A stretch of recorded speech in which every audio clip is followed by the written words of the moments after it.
Hello. ரொம்ப நாளாக பராமரிப்பு இல்லாமல் பாழடைஞ்சு கிடக்கு யூடியூப் சேனல்.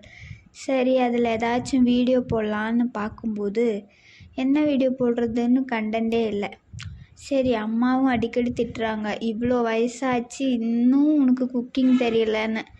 அப்போ யோசித்தேன், சரி நம்ம குக்கிங் பண்ணுறதையே வீடியோ எடுத்து போட்டால் என்ன. அதனால் யூடியூப்லேயே குக்கிங் கற்றுக்கிட்டு யூடியூப்பில் அந்த வீடியோ எடுத்து யூடியூப்லேயே போட போகிறேன். இன்றைக்கி நம்ம செய்ய போகிற அதிசயமான டிஷ் மங்களகரமாக தயிர் சாதத்துலேருந்து ஆரம்பிக்கலான்னு போய் அடுப்பு பற்ற வச்சு ஆரம்பிச்சிட்டோம். டண்டடாய்.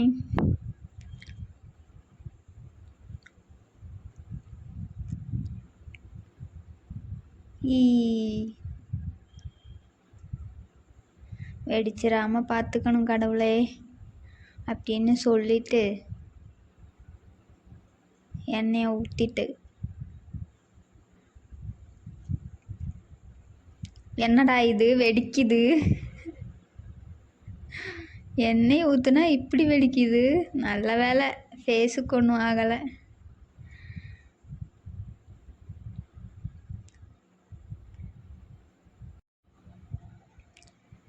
சரி, இப்போ கடுகை போட்டுருவோம். ஐயையோ வெடிச்சிருமோ. அதுக்கப்புறம் இது என்னது, உளுந்தம்பருப்பு, ஏதோ ஒரு பருப்பு, உளுந்தம்பருப்பு கிடைக்கல, அதனால் வேறு ஏதோ ஒரு பருப்பு எடுத்து போட்டாச்சு. அதுக்கப்புறம் சில்லி. எந்நேரமும் திக்கு திக்குன்னு இருக்கியா நம்ம பொழப்பு.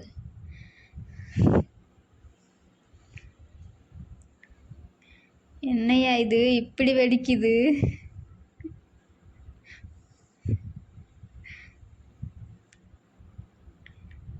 ஃபயர் சர்வீஸ்க்கு கால் பண்ண வேண்டியிருக்கும் போல்.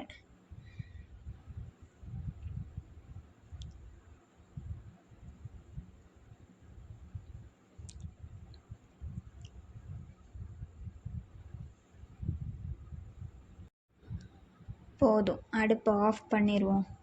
Okay, done. இனி இந்த சாதத்தை எடுத்து, பிசைஞ்சு வச்ச சாதத்தை எடுத்து அதில் போட்டுருவோம்.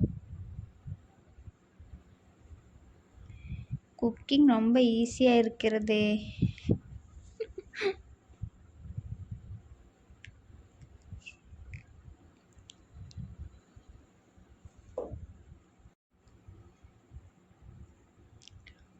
ஓகே, சமையல் முடிந்து விட்டது. லாஸ்ட்டாக கொஞ்சம் கொத்தமல்லி அப்படியே தூவி விட்டுருவோம். தயிர் சாதம் ரெடி ஆயிடுச்சு.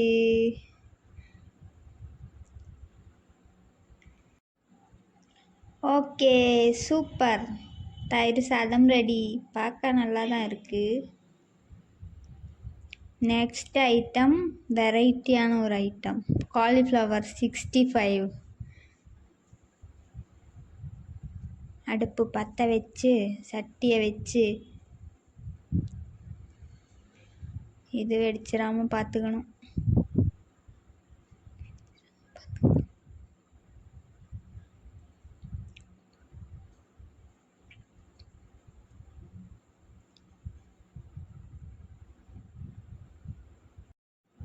ஆல்ரெடி நான் மிக்ஸ் பண்ணி வச்சுட்டேன், அதை வீடியோ எடுக்க மறந்துட்டேன். அதனால் நெக்ஸ்ட் டைம் பண்ணும்போது அதில் என்னெல்லாம் இன்க்ரீடியன்ட்ஸ் இருக்குதுன்னு நான் உங்களுக்கு தெளிவாக வீடியோ போடுறேன். உங்களுக்கு தெரியாமல் ஒன்றும் இருக்காது, சும்மா நான் கற்றுக்கிறத நீங்கள் பாருங்கள். காலிஃப்ளவரை போட்டாச்சு. இன்னும் இப்படி போக வருது. ஓகே.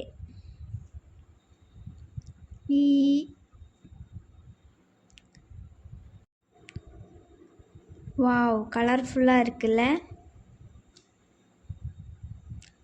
ஓகே, ஃபைனலி ஐட்டம்ஸ் எல்லாம் ரெடி ஆயிடுச்சு. சாப்பிட்டு பார்ப்போம். ஆஹா, சூப்பர். Experiment success.